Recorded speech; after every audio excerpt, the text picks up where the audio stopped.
سلام البنات، واش راكم؟ واش حوالكم؟ ان شاء الله تكونوا كامل بخير وعلى خير والصحه تاعكم كامل تكون لاباس. رجعت لكم فيديو جديد وروتين جديد ان شاء الله يعجبكم.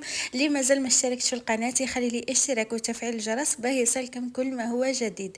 اما المتتبعين تاعي الغاليات نقول لكم ربي يخليكم ليا وما يحرمنيش منكم يا اعز حبيبات على قلبي.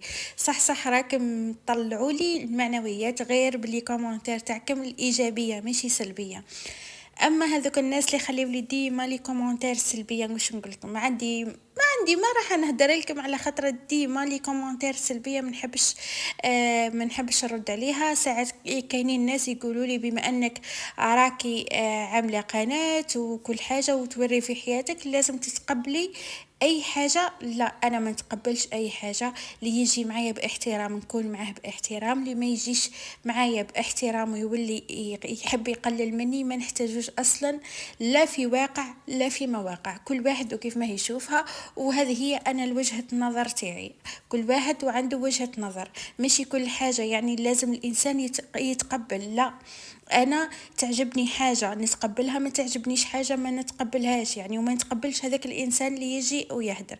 المهم كما راكم تشوفوا بديت هكا روتيني، ديما راهو روتين، ديما تسياق وديما ميناج وديما طياب. ومع هذه السخانه ربي يقدرنا وربي يكون في العون. ان شاء الله برك تدخل علينا الشتاء، ان شاء الله برك تجينا الشتاء وتروح علينا هذه السخانه. هنا كما راكم تشوفوا يوميا نسيق يعني. شوفوا كيما الصالون، كيما هذه شامبرة تاع القعاد يعني. نحب على خاطرها. شوفوا قولوا لي انتم ثاني كيما هكا ولا غير انا؟ نحس الرتايله كل يومين كل 3 ايام نلقى الدنيا بالرتايله، خلاص الدنيا كارثه يعني. يا ربي قدرنا وخلاص، وانا ما نحبش نشوف المنظر هذا.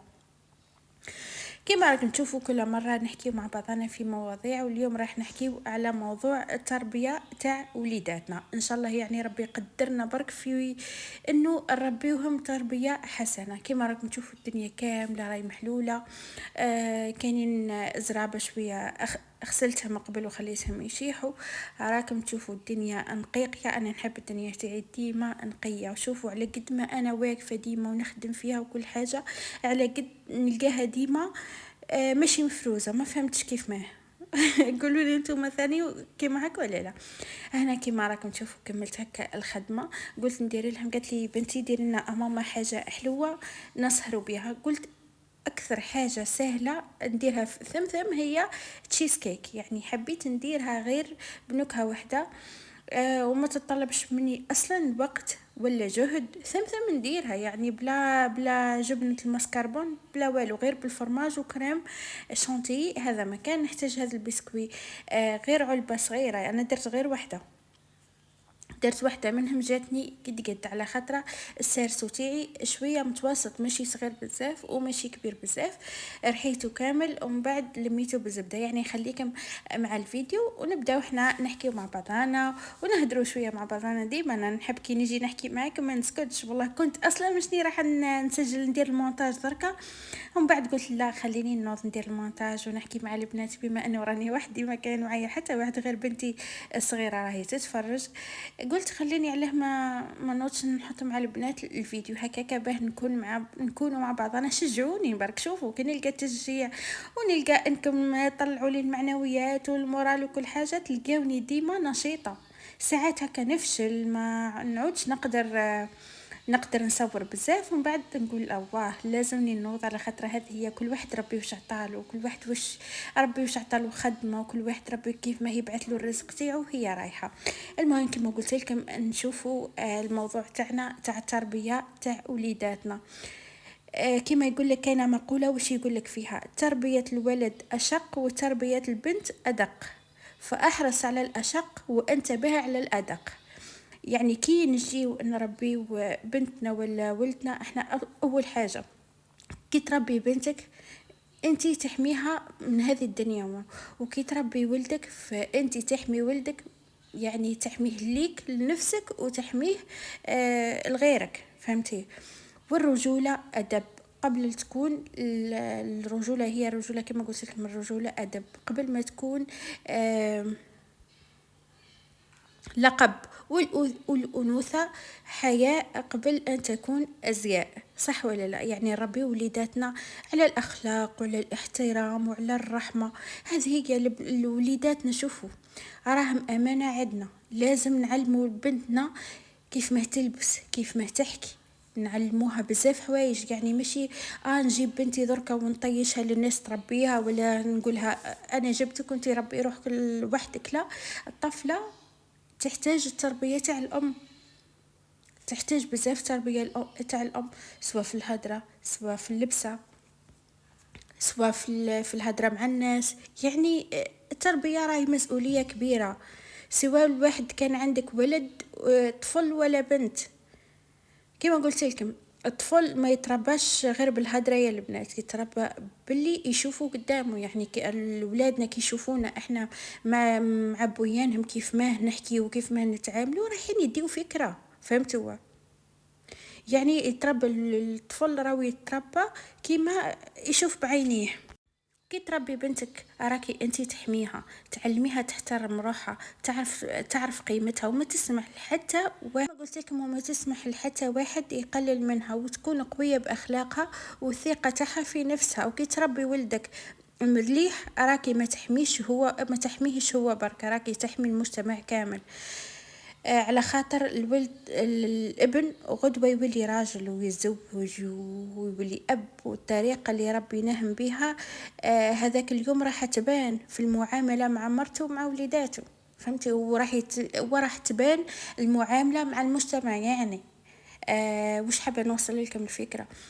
شتي هذيك الأسرة كيف ما تكون عايشة باحترام الزوج والزوج والزوجة، كي يكونوا محترمين بعضهم قدام وليداتهم، هذوك الولاد راح يهزوا الفكرة تاع الأم والأب كيف ما متعاملين مع بعضهم في الدار. مثلا دركا أنا تكون عندي مشكل مع زوجي، ما لازمش نروح مثلا هذاك المشكل مع زوجي لازم نولي نعيط في الدار ووليداتي قاعدين يشوفوا في هذاك المشكل، ولازم ما يكونش بيناتنا احترام. الراجل يولي يسب، المراه تولي تسب، تهدر كلام ماشي مليح، هو يهدر كلام ماشي مليح. هنا الصغير رايح يهز الفكرة تاع الأم، الطفلة رايحة تهز الفكرة تاع الأم كيف ما راهي تتعامل مع باباها. مرة خلاف كي تكبر رايحة تولي تتعامل مع الزوج تاعها كيما أمها كيف ما كانت تتعامل مع باباها، ونفس الشيء الطفل. فهمتوا؟ ما لا مشكل بيني وبين راجلي نحلو أنا وياه. مثلا كاينه شومبرا بيناتنا نحكي وما نبقاوش نحكي ونعيطوا، نسمعوا الجيران ونسمعوا الناس كامل. في هذه المرحله كما راكم تشوفوا الولاد الصغار راهم في ساعه يعني يحكموا هذاك الصوره. فهمتي؟ قدام الصغير راهو صغير، راهو رايح يكبر ويمشي. انتي كيما تمشي انتي الولاد راهو يمشيو ورا بويهم ورا امهم كيما نفس الخطوات اللي رانا قاعدين نمشيو فيها وليداتنا رايحين نمشيو بها.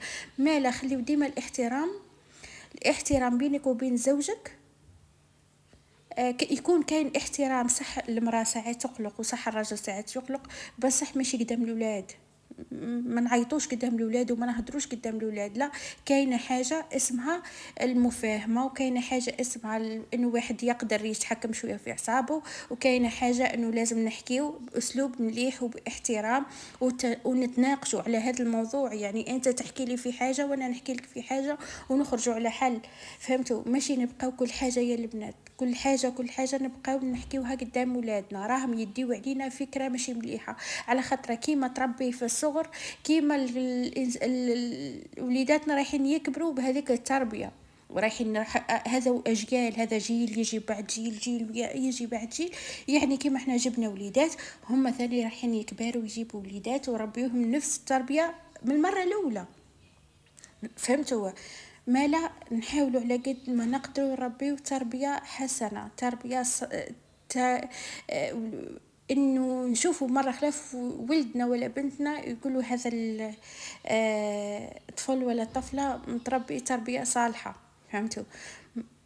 كاينين بزاف، ماشي درك نحكيو، كاينين بزاف نشوفوا دراري صغار مش مربيين، كاينين على خاطره من العيله اللي تربى فيها. كاينين اللي تلقاه يسب والديه، كاينين يقول لك الدنيا كما تودين وتدان. كاينين رجاله طول عرض وما فيهمش الحسنه والاحترام لوالديهم. يعني زعما ولادو رايحين يجيو يحبوه، ولادو زعما رايحين يجيو يقدروه، لا، كيما تربي كيما تلقى. هذه هي. وكما قلت لكم يعني كاينين بزاف بزاف، نشوف ساعات هكا نصادف هكا ناس، طفلة تسب امها، طفل يسب امه، يتعدى على امه يضربها، يبهدلها قدام الناس. هذه التربية تاع الام. يعني انا ولدي دركا، انا بنتي ولا ولدي انا اللي جبته ولا هو اللي جابني، ما كانش منه. انا كي نجي مثلا ونحكي مع ولدي هو صغير ربيه هو صغير، نحبه يكبر في حاجة، يعني يكبر وأنا نكبر معه، ونشوف ولدي متربي يقول هذا يضربوا به بالمثل، فهمتوا؟ أنا ساعات هكا نقلق مع وليداتي نضربهم، ضرب تاع رحمة مش ضرب تاع الموت. احنا كامله تربينا بالضرب، ما كانش لي ما تضربش. ماما تجي تقولي لا ما تضربيش خليه يدير واش يحب، لا، نقول لها ماما انا بنتي ولا ولدي نحب نربيهم كيما انا حابه، على خاطر درك اكون جداهم تقولي لا ما تضربيهمش يبقى فيهم هذاك الطبع، مام قدامهم يعود قدامها كشغل يهدروا واش يحبوا، جدتنا راح تحامي علينا وتقول ماما ما تضربيناش، لا، ما لا انا نضربهم به ما يبقاوش يعاودوا الطبع. كاين صغار اللي يفهموا بالهدره، وكاين صغار اللي يفهموا غير بالترباقه والتيو، صح ولا لا؟ هذه هي ربي يقدرنا، وكما قلت لكم يا البنات نحاولوا نوقفوا على وليداتنا، على خاطر راهو جيل صعيب صعيب صعيب، اقسم بالله جيل واحد، الجيل ما يفهم ما حد شيء. وانا اكره حاجه عندي اني نقعد في مجمع ونقول لبنتي نوضي من هذاك، ما تقعديش في هذه البلاصه في هذا المجمع وترجع لك الهدره قدام الناس. شوفي اكره حاجه عندي انه في الصغير يرجع الانسان الكبير الهدره وما يحترموش، اقسم بالله. كي شوفي يحكموني جنون كي نشوف هكا التربيه تاع الولاد كيف ما. لا، انا ولدي راهو قاعد معايا في الدار، ما فهمش بالهدره نفهمه بشويه، نحطه قدامي نفهمه بشويه بالهدره، ما فهمش الهدره خاطر خلاف يعاودها يتضرب عليها، يتضرب على خاطر كيما قلت لك ما كانش لي في هذه الدنيا ما يجيش ما تضربش من والديه، ما كانش احنا كامل تربينا بالضرب وكل حاجه وتضربنا وكل حاجه، بصح الحمد لله. وكاين اللي يمشي في طريق السوء وكاين اللي يمشي في الطريق المليحه، يعني نحاولوا على قد ما نقدروا. كما قلت لكم راهي الحياه صعيبه صعيبه صعيبه، وهذا يغر بهذا وهذا، حياه صعيبه. على هذه انا بنتي ما نديرش صحابات، انا صحيبتها. انا بنتي ضد الفكره تاع الصحابات هذه، اني صاحبتي نحكي لها كلش نروح عندها تجي عندي، ضد انه بنتي خليها تروح تبات في بلاصه خلاف ماشي دار تاع باباها ولا دار تاع جدودها، ممنوع، ما كانش منها. انا ما نطلقش بنتي ظل تجريني من دار لدار. هذه التربيه راهي هذه بعد، هذه خطوه ماشي مليحه للتربيه. الصغير كي يتربى بين الديار راهو يجي ماشي مربي، صدقوني يجي ماشي مربي. كي تكبر ما تقدريش تحكمي فيها، ما تقدريش خلاه تهدري معاها، ما تقدريش خلاه تحكمي فيها، تجي تهدري معاها كلمه ترجع لك 20 كلمه، تولي تغلبك بالهدره. ما لا، من المره الاولى لازم انت تكوني قويه على وليداتك، ما تقوليش راني ضعيفه، على خاطر انت هي الام، ماشي هما اللي جابوك، انت الام. حاجه غلطه. وساعات درك نشوف في بنات كبار يصرفوا في والديهم، على خاطر الام تولي مسكينه تخاف تقول بنتي ماشي مربيه، تولي تسبني وترخصني قدام الناس، ما لا نسكت خير. لا، لا، نوضي هرسيها، نوضي ما عمليش واش ديري لها، على خاطر التربيه. هاني نقول لكم قاعده نهضر لكم، راهي التربيه تاع الولاد من الصغر، على خاطر الصغير كي يكبر ويكون مش متربي راه يولي فرعون عليه، يعني تولي ما تقدريش تصرفي عليه، تولي ما تقدريش تحكمي فيه، تولي تمشي بلاصه يبخس بيك. هذه هي البنات، نحاولوا على قد ما نقدروا. راهم مادام وليداتنا بين يدينا ما نخليوهمش. كاينين درك رانا تشوفوا تخرجي برا تقول لك فلانه في عمرها 13 سنه و12 سنه ما كانش في الدار، راهم يحوسوا عليها والديها. وينها بنتك؟ وينها؟ قولي لي بنتك وينك؟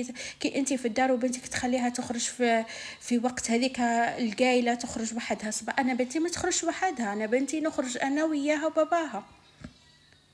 راهي الحريه اللي يقول لك المجتمع تاعنا يحوس على الحريه، الحريه راهي ماشي مليحه للطفله، الحريه راهي ماشي مليحه للمراه. صدقوني يا البنات، اقسم بالله رانا في وقت ماشي مليح ماشي مليح ماشي مليح.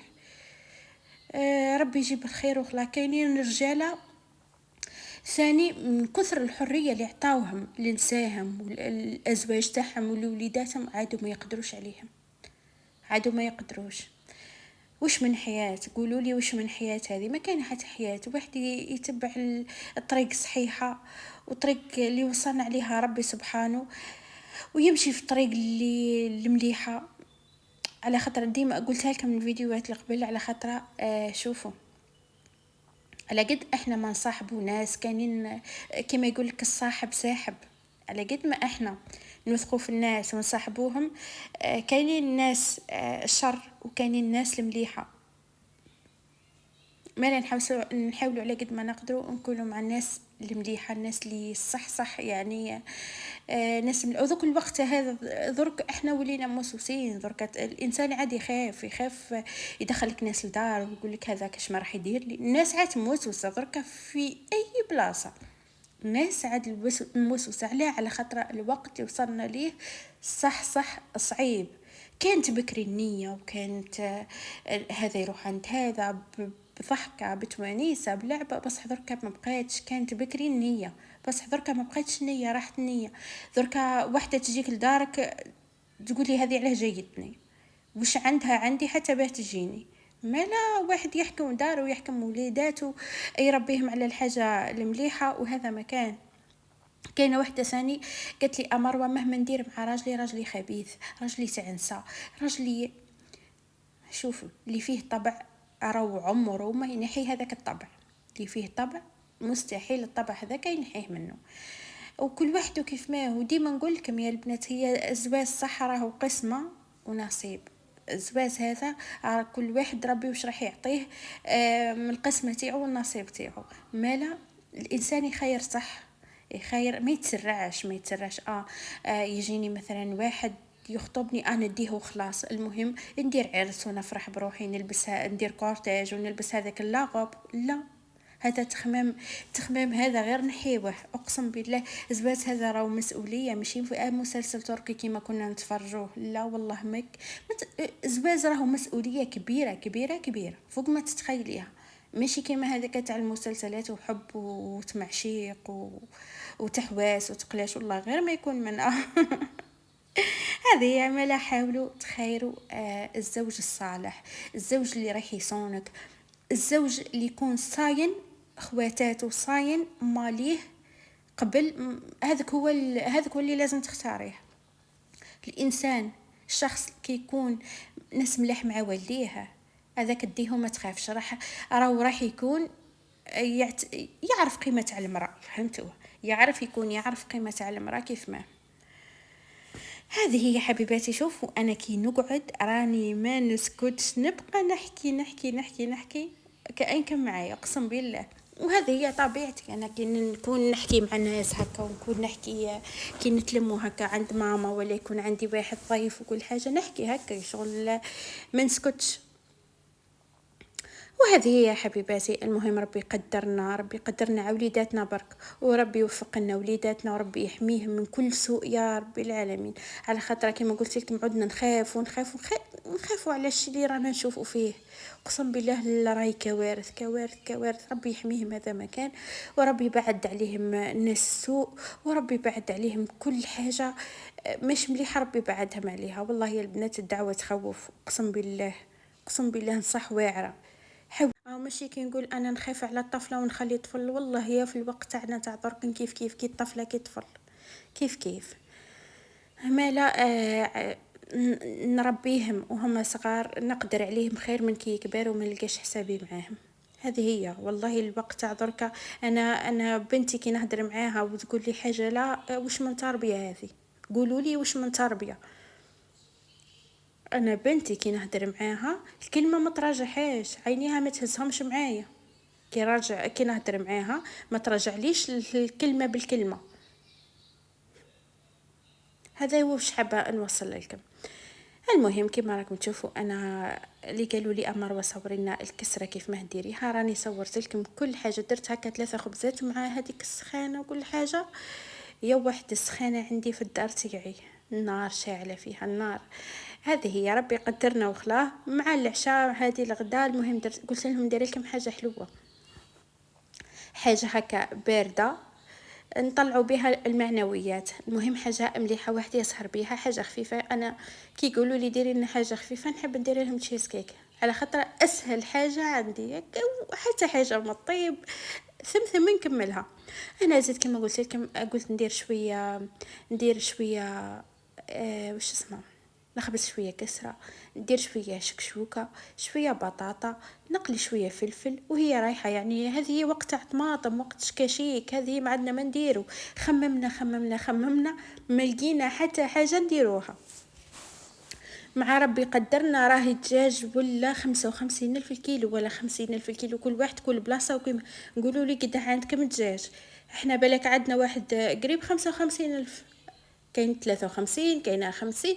يعني ربي يقدر ويحليل الزوالي على الخضره اللي كلش غاليه. البطاطا ب10,000، الخضره الاخرى كاينه ب17,000، كاينه 18، كاينه 20. الفلفل يعني يحليلو الزوالي مسكين، اقسم بالله يحليلو الزوالي وخلاص. ما فهموني دركا الانسان اللي ما عندوش شهريه كيف ما راح يعيش، كيف ما راح يعيش في هذه. يعني ما نبقاش نهدر برك، واحد يسكت خير. المهم هنا بعد ما كملت خلاص كسرتي عجت الله يبارك. كانت القهوه تاعي عند ماما، كانت اختي دارت لنا لي كريب مع القهوه وحليب، وهذه هي وتلمينا عليها. والحمد لله يعني ما كانش كيما اللمه والضحكه والفرحه سورتو في دار الوالدين. هذه هي دار الوالديك هي اللي تلمك. هذه هي حبيباتي. المهم هنا وصلنا لنهاية فيديو. معليا نقول لكم تهلاو لي في روحتكم، ونتلاقاو ان شاء الله في فيديو جديد وروتين جديد. وما تنسونيش هذاك الجام وكامل لي كومنتير، ومع السلامه.